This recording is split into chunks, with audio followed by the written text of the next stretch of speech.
Hi there, this is Brian Barnett with The Last Symptom. When I started The Last Symptom, I never in a million years imagined it would grow as it has. In these early shows especially, audio quality was often iffy, and there were references to services or online groups that are outdated and no longer in use. Great improvements have been made. Where should you go for all of the most up-to-date resources that I offer? TheLastSymptom.com is my permanent website full of free resources where everything is always up to date and that I encourage you to refer back to often. There are also a few modest paid resources at TheLastSymptom.com. These support my efforts and have allowed The Last Symptom to exist for as long as it has. These include one-on-one phone conversations with me, one-on-one Zoom video calls with me, and perhaps most importantly, the Last Symptom Fundamentals course, which is a 2-week, intensive, pre-recorded online video course that is far superior to things like DBT. The Last Symptom has a flourishing YouTube and Rumble channel where I publish regular orange slices, which are condensed video insights of 5 or 10 minutes in length. If you're just now discovering The Last Symptom, welcome. I hope you will find every insight and resource you need here for authentic and permanent recovery from emotional disorders such as borderline personality disorder. Now on to the show. Brian Barnett is just a regular guy. He's not a doctor. He has no legal license in any field of mental health nor emotional health. Brian Barnett merely shares the insights he has gained from his personal experiences for anybody who may choose to use such information as they individually and personally choose, while accepting full responsibility for their own individual thoughts, feelings, and behaviors. Brian Barnett assumes no responsibility whatsoever for anybody's individual choice to expose himself or herself to any information that Brian Barnett shares, and by listening to this program, you are acknowledging that you, and only you, are responsible for your own thoughts, feelings, and behaviors. Happy Thursday, everybody. This is Brian Barnett. Welcome back to The Last Symptom. There's so many things to talk about this week, and I doubt I'll even get a tenth of it crammed into today's episode. Hey, what's your opinion on black licorice? The reason I ask is because my neighbor gave me a huge pack of black licorice the other day. And it reminded me of what a huge role black licorice has always played in my life. But, it's something I don't usually think of. It's just always been one of those things in the background, that I've just sort of taken for granted over the passing of so many years. My dad always had black licorice in his work truck. And on Saturdays, he'd often wake my brother and I up and take us into town with him. We lived far out in the woods. And he'd take us into town. It was his custom, generally, to visit different auto parts stores. So that was kind of my environment growing up, around the dirty, oily guys at the auto parts stores and the girly calendars, There was always girly calendars hanging up in the auto parts stores of yesteryear. Not so much in the big commercial ones of today. When I was a kid, we never took our cars to mechanics. My dad always insisted on doing it himself and making my brother and I help him. And when I say help, generally just watching and holding flashlights and that sort of thing. It seemed like every weekend one of our cars or trucks was broke down. So Dad would make us go out and help him, and that would gobble up my entire Saturdays. It was kind of a torturous thing for me at that age. And to make matters worse, we had no garage. All the work was done outside in a gravel driveway through all sorts of weather. The whole Saturday would go by and it'd be dark. We'd still be fumbling with it. And then my job would be to hold the flashlight. Anyway, I'm straying pretty far from black licorice. My point was that I remember every time I'd ride with my dad in his work truck to the auto parts stores, I remember eating the black licorice that he kept in his work truck. So when my neighbor handed me this pack of black licorice, I said, oh yeah, this is good. I'm going to share this great part of myself, this thing I love, with my daughter. Let me tell you, it did not go the way I imagined it in my head. She put it in her mouth, and then her face sort of melted like wax into this expression of horror and disgust. And she literally started gagging like she was going to throw up. It was probably the funniest thing I've ever seen in my life. So she spit it out, and, it's all okay. She doesn't like black licorice, and that's fine. I'll give it another try here in another year or so. Speaking of black licorice, many of you know that I grew up, way out in the woods, in hundreds of acres of woods. And black licorice comes from a plant that we call sweet anise. I don't know if that's the real name for it or not, but we call it sweet anise. And this sweet anise grew wild all over the place throughout the woods that I grew up in as a kid. And we'd dig it up and we'd eat that root. And the root tastes just like black licorice. It tastes just like the black licorice you buy at the store. In fact, we'd even take a container into the woods, and we'd stuff that container full of sweet anise root. And we'd place that container under like a running stream. And then we'd come back a day or so later, and then we'd have sweet anise flavored water, black licorice flavored water. Sort of like the Propel athletic drinks you can get nowadays, but it's an acquired taste. So I doubt a lot of people would enjoy my concoction. Last summer, I went on a 6-day, 5-night backpacking trip out in northeastern PA, out at the famed Pine Creek Gorge out there in Pennsylvania. It's known to many as Pennsylvania's Grand Canyon. On about the second or third day of this backpacking trip, my buddy and I, we were traveling down through this holler, and I come up on a big batch of sweet anise. It was the first time I'd seen sweet anise growing outside of the Appalachian region where I grew up. So, of course, I dug up a mess of it, and I took it with me, and I munched on it in camp later that night. It tends to grow in moist, low-lying areas, so if you come down to an area where there's a lot of greenery, you can tell when you're in the woods. When you get to an area that's where it's naturally well irrigated, you can tell that the plants are abnormally healthy and green. And it's in those areas where you'll generally find sweet anise. Okay, enough about black licorice. There's a message I got this week, a very nice message, where the writer disagreed with me on something that I want to share with you. Contrary to popular belief, I don't mind people disagreeing with me. This is my chance to respond to her and to use it as a teaching moment. And I'll read I'll read most of the message here in a second, but let's get started here. She starts by saying, Dear Mr. Barnett, now for the record, nobody has to call me Mr. Mr. Barnett is my dad. Brian will do for me. She says, I just read a few of your posts. The one where a parent asks how to deal with a daughter with borderline personality disorder, and your more elaborate answer to the question whether borderline personality disorder is genetic. All very interesting. Glad to have discovered your posts. I do disagree with your note on how different siblings deal with neglectful parents, because I do believe parents sometimes treat their children differently. So again, we'll get back to the rest of her message in a second, because it's really nice and charming. But let's stop here for a second. What mistaken logic did the writer just make here? Let me read the thing again that she says she disagrees with, and see if you can pick out her mistaken logic. She says, I do disagree with your note on how different siblings deal with neglectful parents, because I do believe parents sometimes treat their children differently. I do believe parents sometimes treat their children differently. So what mistaken logic is she making here? Is it parental treatment which causes emotional unhealth in children?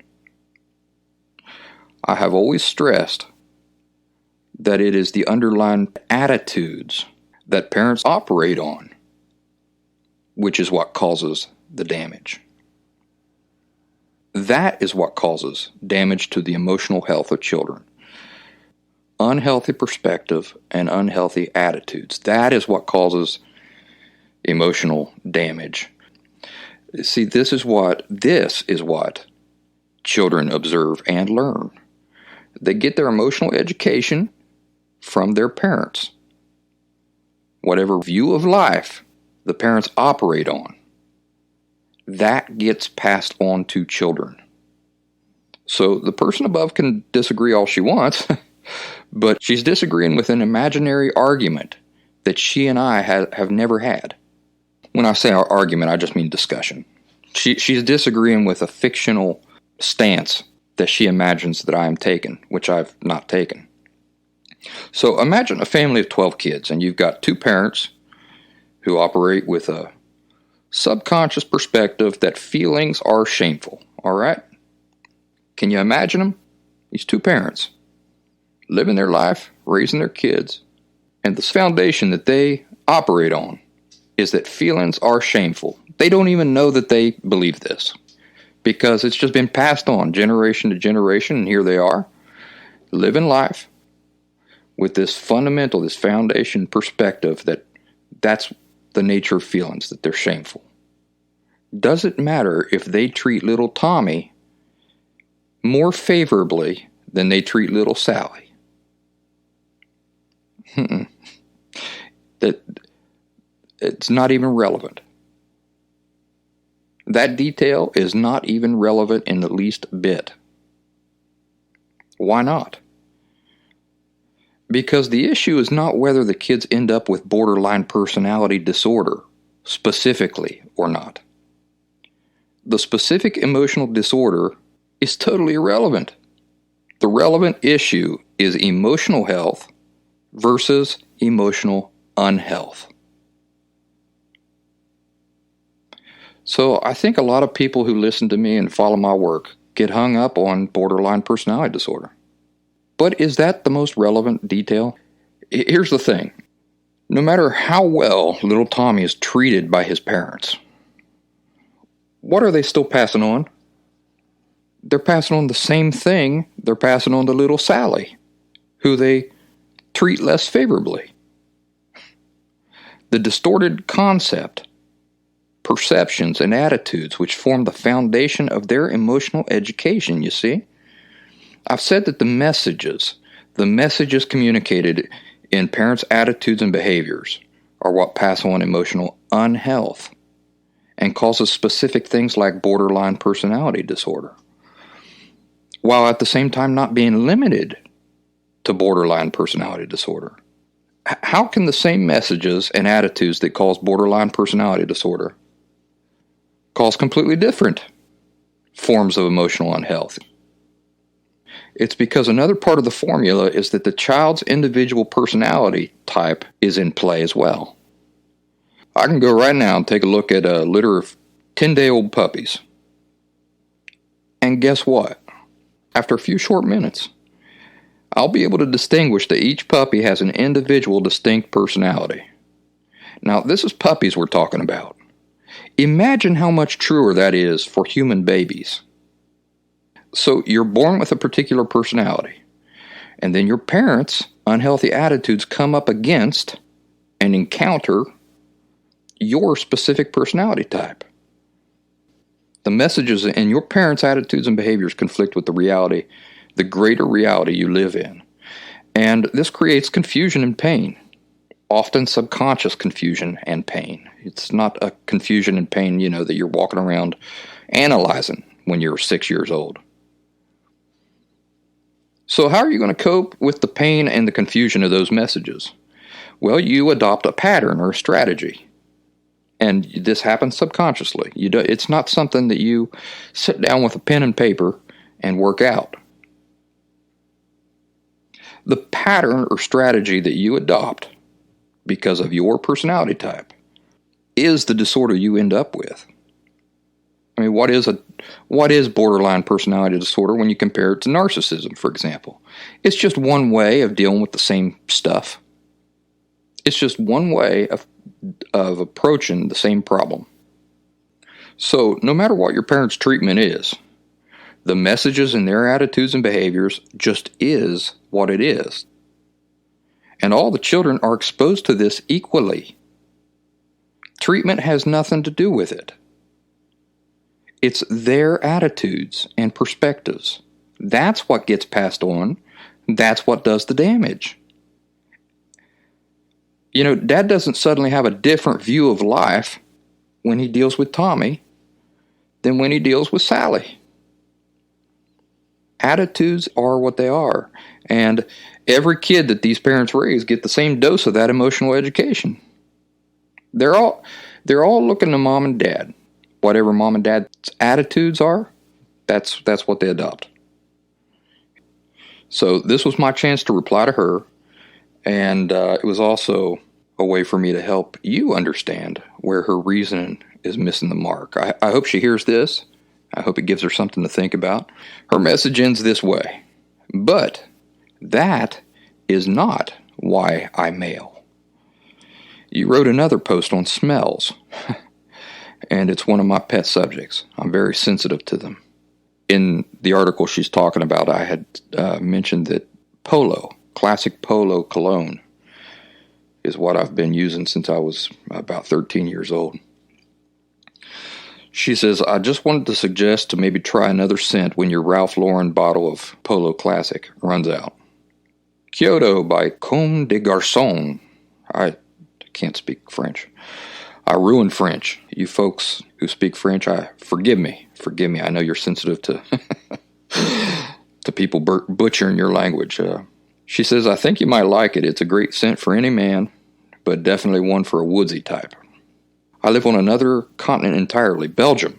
Just wanted to do something nice. Have a great day. So I thought that was very nice, and I will be tracking down that cologne, and if I can afford it, which is not a sure thing, I'll give it a try. I'm willing to try anything twice.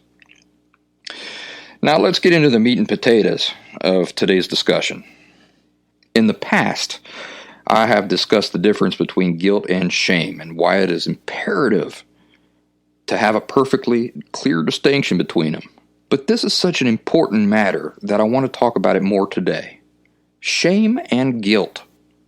What is the difference, and why does it matter to know the difference? As you're probably tired of hearing me say, feelings are just information. They're a type of message about our surroundings, or our needs, or about ourselves.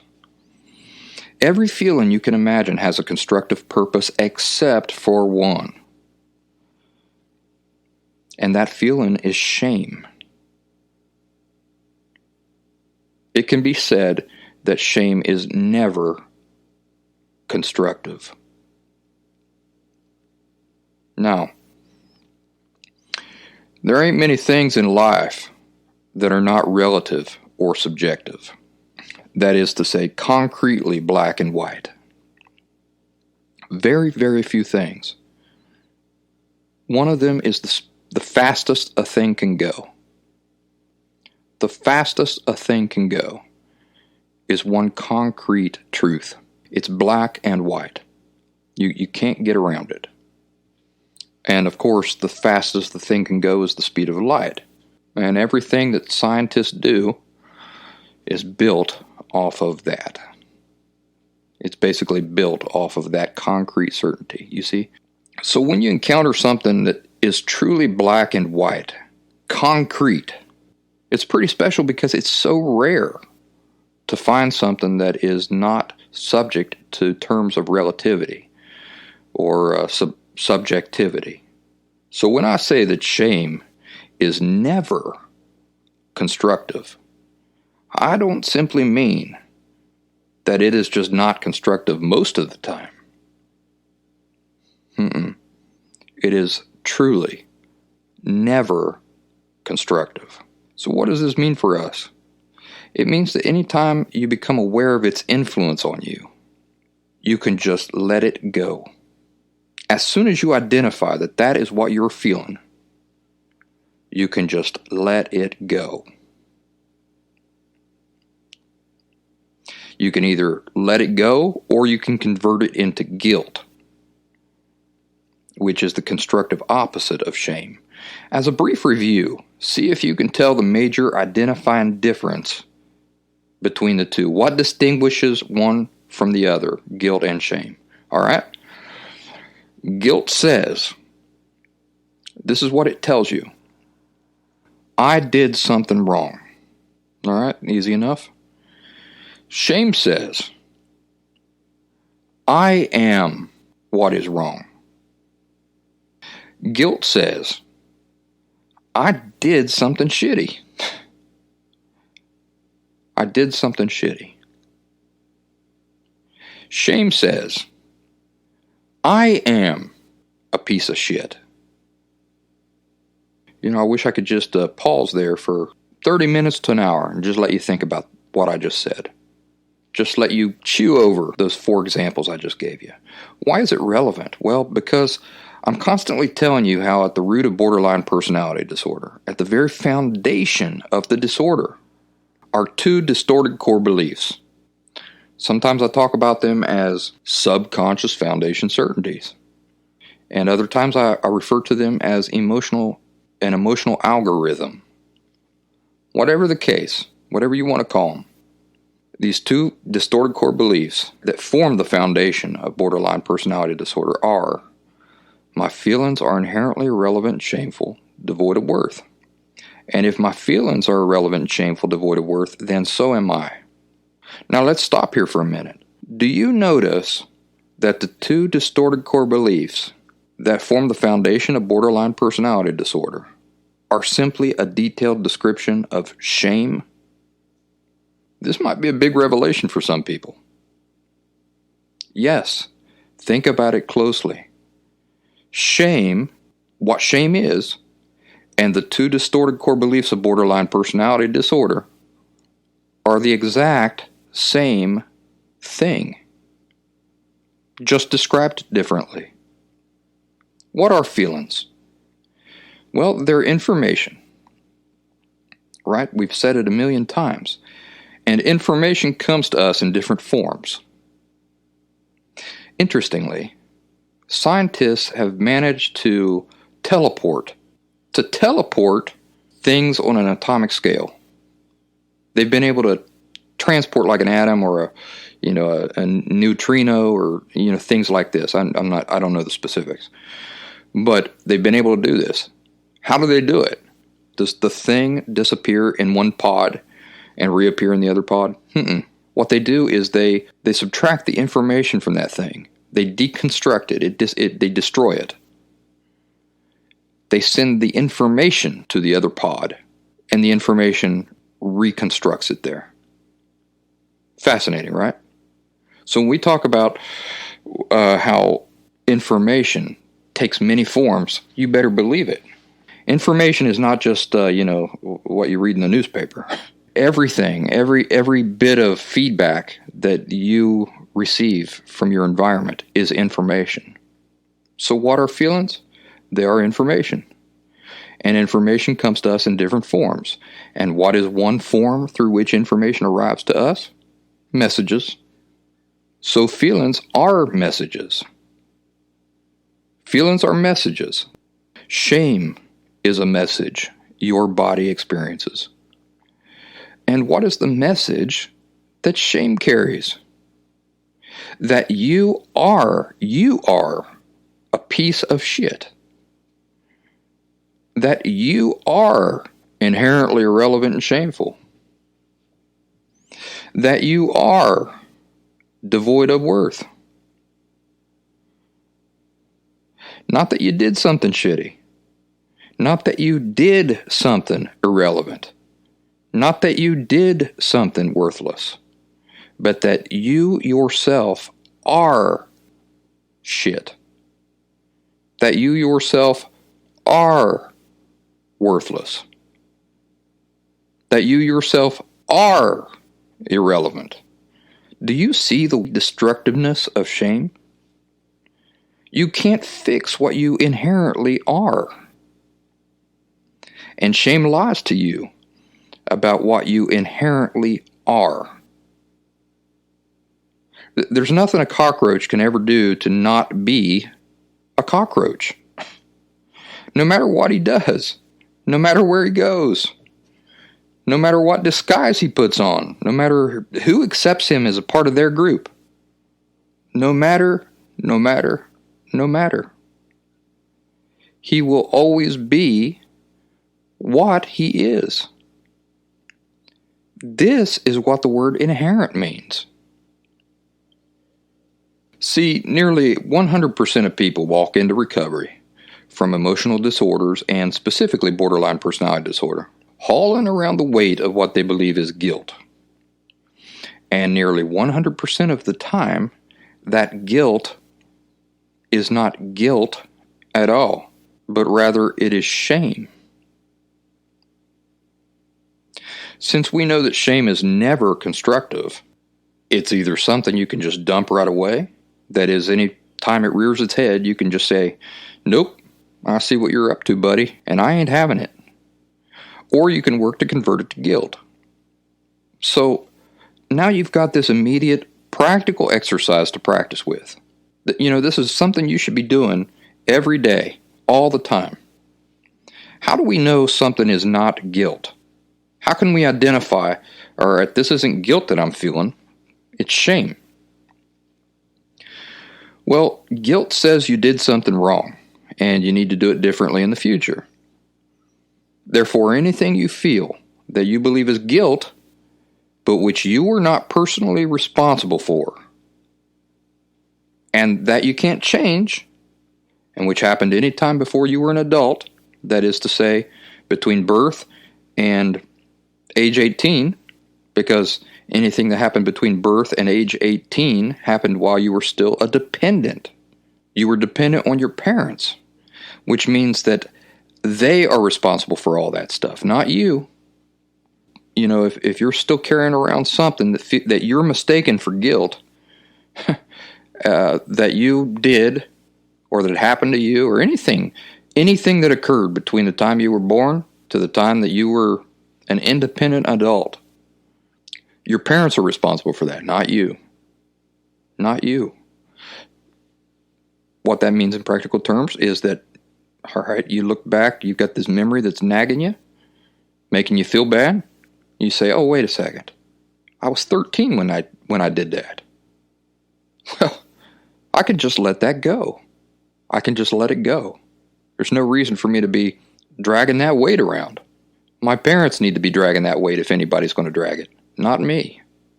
We'll talk about this in greater detail, the point that I just brought out about how your parents are responsible for it and not you. But in the meantime, you can be pretty certain that anything that you're still dragging around that happened between the time you were born to the time that you became an independent free agent is not guilt, but shame. And once you identify it as shame, you can just let it go. No questions asked.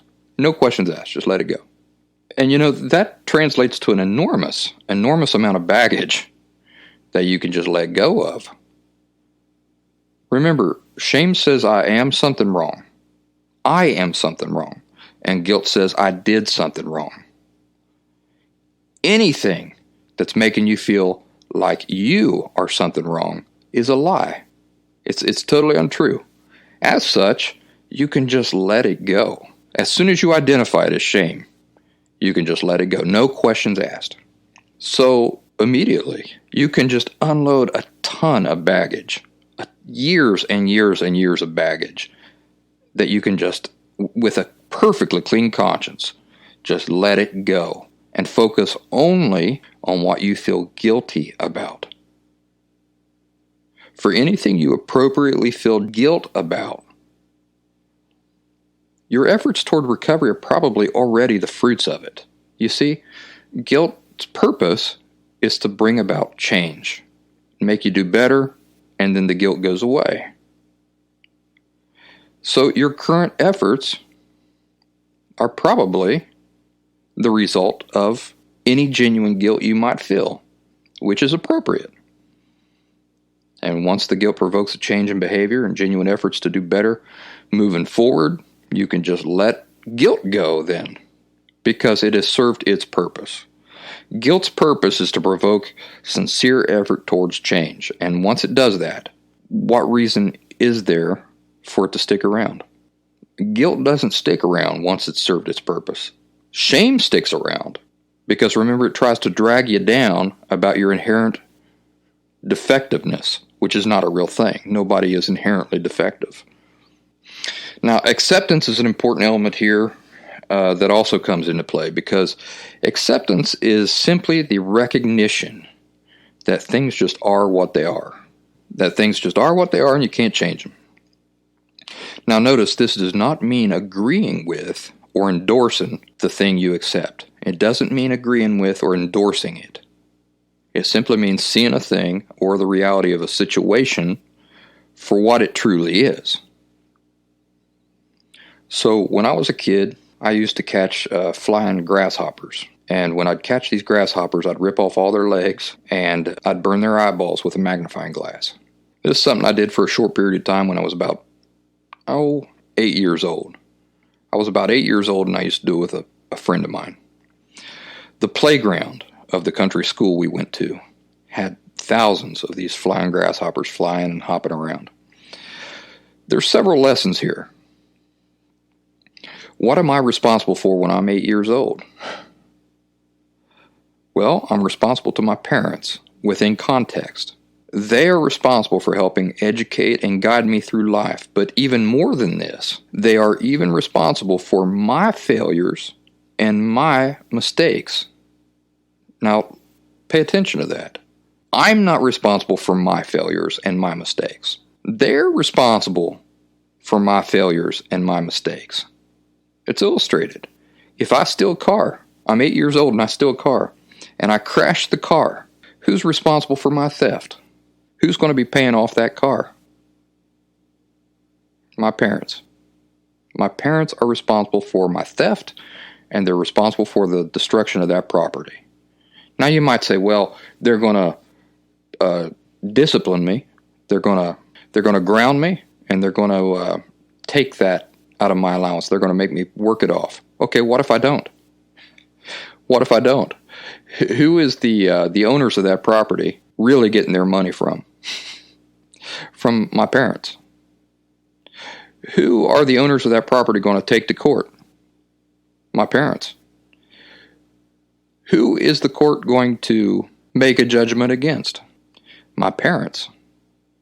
You know, I hate to compare children to dogs, but I'm going to for now because I think that it illustrates the point really well. Let's say that I take my dog to a dog park. Or, well, let's just say that I take my dog for a walk around the neighborhood, all right? And let's say that he gets free of me, gets loose out of my hand, and he runs over and he bites somebody. Is my dog responsible for what he did? Is my dog going to pay the fines when I get sued? No. As the owner, I'm responsible.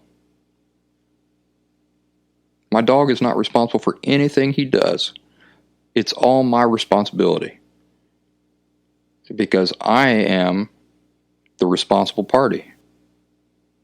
So when we're talking about parents being responsible for everything you did, the entire time you were a child, all the way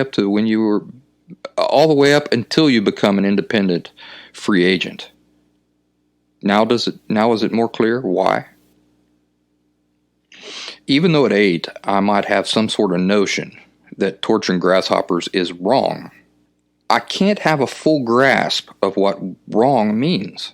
For one thing, children are exploring the world like little scientists, and they can't be faulted for this. It's how all kids learn. It's how healthy and unhealthy kids learn. But also, I'm incapable of fully understanding the concept that what I'm doing is wrong and why it's wrong. Sure, maybe I know that my parents told me not to do it, but I lack the capacity to fully understand why they're telling me this. When we say that one lacks the capacity for something, it means that they couldn't do it even if they wanted to. They're not just unable, they're incapable. It's like me asking my dog to write a novel and submit it for publication. It's totally beyond anything he'll ever be capable of doing. Therefore, it makes no logical sense for me to hold him responsible for failing to be able to do what he's incapable of doing. 8-year-olds could not fully understand concepts of right and wrong even if they wanted to, because their development, their growth, will not reach that maturity for years yet, for years to come. So let's say I've tortured grasshoppers in my past and nobody ever finds out about it. And yet at 30 years old, the memory is still wrenching apart my insides. The memory that I did something so terrible. Is it guilt? No, it's shame. How do I know? Because at 30 years of age, odds are that I'm not still torturing bugs. This means I felt guilt, which was a message, okay? And it said, hey, what you're doing is wrong. And this could have either been in regards to disobeying my parents or the torturing bugs in and of itself. Whatever the case, I stopped torturing bugs. I developed, I matured, my capacity evolved. But let's say that I'm still being weighed down by something that's easily mistaken for guilt, but that can't be guilt. It can't be guilt because guilt already served its purpose. My guilt already brought about a change in behavior. See, once guilt serves its purpose, once it provokes change, it goes away. Because there's no longer anything to feel guilty about. You're no longer doing that thing that you were doing. So what I'm feeling instead is shame. And shame is a non-constructive emotion telling me that I myself am a piece of shit. That this explains why, at 8 years old, I was capable of torturing grasshoppers and being fascinated by it. The reality is that 1, kids are still learning about the world at age 8, and they've not developed to a stage where they're capable of fully understanding life and the world, and as such, they naturally explore out of curiosity. In the process of this, they do things that to us as adults seem downright barbaric. But remember, we have development that they don't have. 2, children who are dependent on their caregivers aren't responsible for their own actions or mistakes. It's the whole meaning of dependent. Children's development is simply not there so that they could take care of these things on their own, even if they wanted to. Just like it's absurd to hold my dog accountable for things that he's incapable of doing, I can't expect a child to naturally and fully understand all of the reasons why it's wrong to torture bugs. They're incapable of fully understanding these things, even if we remember it differently. This is kind of an important point. Even if we remember it differently. See, you've always been you.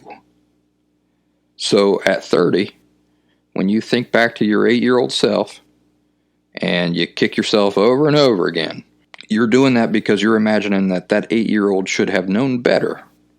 And why are you imagining that? Because you're judging him or her based on your current development and grasp of the world. You're not going back and saying, these are all the things I didn't know back then and didn't understand. The reason why you're kicking yourself over and over again is because you're taking your current mature understanding of the world and knowledge and assuming that your 8-year-old self also had all of that. So it's not fair. 8-year-olds don't have the development that you have. This is why we don't allow dependents to take out mortgages, drive cars, get married, make business decisions, because they couldn't do these things with the proper understanding and perspective and life experience, even if they wanted to. Now the 30-year-old self of us, I wish I were 30 again. So now the 43-year-old self of me can look at this situation and realize, holy mackerel, I've not been carrying guilt over this for all these years. It's been shame. And once I recognize it as shame, I can just let it go. A proper perspective and acceptance of the reality of the situation allows us to just let it go. If we're not letting something go, there's a reason for that. Our perspective on the matter is still distorted. Or, in matters of guilt, we're responsible, but instead of allowing guilt to change our behavior, we've buckled down and we've not made any changes. That's possible. And there are many reasons this might happen. An unwillingness to sincerely examine ourselves. An unwillingness to change, or a pleasure in doing what we instinctively know is wrong. But shame and guilt are worlds apart, and anything that falls under the category of shame, the only thing that's needed for us to totally dump that and never deal with it again is accurate, proper perspective and acceptance. So get into the habit. Anytime you feel guilt, that is, anytime you feel what you think is guilt, ask yourself, am I feeling this way about myself or about what I did? If I do this differently in the future, will the guilt go away? Because it should. That's the whole purpose of guilt. If you do things differently moving forward, but the guilt doesn't go away, then you can be sure that it's not guilt. It's shame. If your guilt has anything to do with what you did or anything that happened to you while you were a dependent, that's shame. That's not guilt. And we've explained the reasons why. If your guilt has anything to do with anything you personally did not carry out or could have prevented, then that's shame. That's not guilt.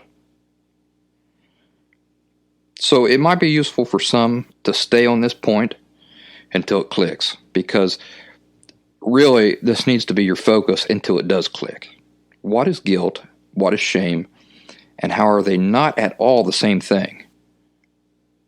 Until you understand this insightfully and intuitively, you're going to be stuck in your progress.